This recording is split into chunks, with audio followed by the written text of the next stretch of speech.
Hi guys, Marvin here from Music for Worship, and today is another video blog, and this is special because we are going to unbox my very first ever multi-effects pedal from Mooer. This is Mooer GE150.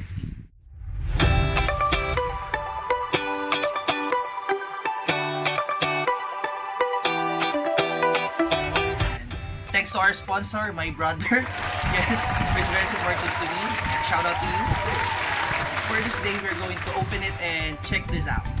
See you guys. Okay, so let's start our unboxing. So for this time, we're going to need our handy dandy scissors.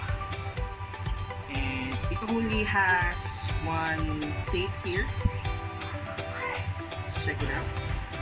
Let's open. It's very authentic. Okay, so let's check inside. Wow. So this has a good packaging here. So inside you're going to have a user's manual, which many of you I know will not read this, but for me I read this a lot before using things. And here is the unit itself. So very good packaging. So it has a backside which is only plastic but still sturdy and good, and its top side is made out of, I think, aluminum, and it's very good. Let's check. Wow, very happy seeing this. So here's the Mooer GE150 itself. It's a bit cute. It's small but it's very powerful for its price. Okay.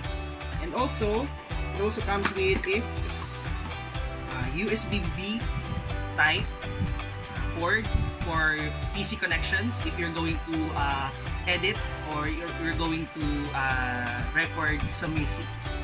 And also its charger. Here's its charger. So the charger is... let's check its charger. This is a 9-volt charger. Again, made from Mooer. This is the US type, so as you can see, this is flat, not rounded, so no, we don't need to use adapters.